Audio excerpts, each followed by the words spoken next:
Magandang hapon sa ating lahat. Narito ang update sa magiging lagay na ating panahon. Nakakaapekto pa rin yung easterlies o yung mainit na hangin mula sa karagatang Pasipiko sa buong bahagi po ng ating kapuluan. Ito pa rin yung magdadala ngayong gabi ng mga kalat-kalat na pag-ulan, mga pagkidlat at pagkulog dito po sa bahagi ng Eastern Samar, pati na rin sa Leyte. Dito naman po sa atin sa Metro Manila, pati na rin sa ibang bahagi pa ng ating kapuluan. Ngayong hapon hanggang mamayang gabi ay makakaranas po tayo ng bahagyang maulap hanggang sa maulap na kalangitan na kung saan posible pa rin yung mga panandaliang buhos ng pag-ulan dala nga po nitong easterlies. Sa kasalukuyan, wala naman po tayong minomonitor na low pressure area o bagyo na posibleng makaapekto sa ating bansa. Para sa magiging lagay na ating panahon bukas, dito po sa Metro Manila, pati na rin sa ibang bahagi pa ng Luzon, ay wala po tayong inaasahan na malawakang mga pag-ulan bukas, kaya magpapatuloy yung ating naranasan na maaliwalas sa panahon, lalo na po sa umaga hanggang tanghali. Then sa hapon at sa gabi, ay may mga tsansa pa rin po tayo na mga dagliang pag-ulan dala nga nitong easterlies, lalo na po dito sa may eastern section ng Luzon, particular na sa may Cagayan Valley, Aurora, Quezon at Bicol region. Expect po natin ang mga thunderstorms sa hapon at sa gabi. At pwede po natin i-monitor yung mga thunderstorm advisories o yung mga babala na nilalabas po na ating mga regional services divisions at ma-access po natin ito sa ating social media accounts pati na rin sa ating website. Temperatura po natin bukas dito sa Metro Manila ay nasa around 24 to 33 degrees Celsius, Baguio City 17 to 26 degrees at sa Tagaytay naman 22 to 32 degrees Celsius. Mainit naman sa bahagi po ng Lawag at sa Tuguegarao na kung saan naabot din sa 33 degrees ang maximum temperature samantalang 32 degrees sa bahagi ng Legazpi City.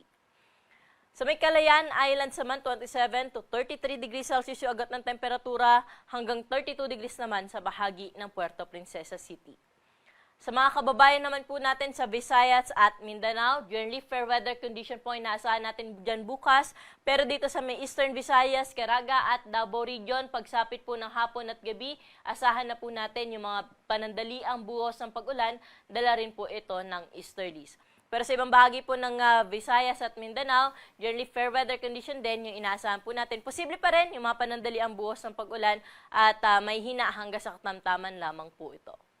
Sa Iloilo, 26 to 32 degrees yung agad ng temperatura, ganun din sa bahagi ng Metro Cebu at 25 to 32 degrees naman sa bahagi ng Tacloban. Sa may Zamboanga at Davao, aabot sa 33 degrees ang pinakamataas na temperatura at 24 to 31 degrees naman sa may Cagayan de Oro City. Sa mga kababayan naman po natin na maglalayag, wala tayong gale warning na nakataas sa anumang baybayin ng ating karagatan. Ngunit pinag-iingat po natin yung ating mga kababayan na maglalayag, lalo na dito sa may northern at eastern seaboards ng ating bansa dahil posible po dyan yung moderate to rough na sea condition. Pero sa ibang baybayin po na ating karagatan, magiging banayad hanggang sa katamtaman lamang ang mga pag-alon.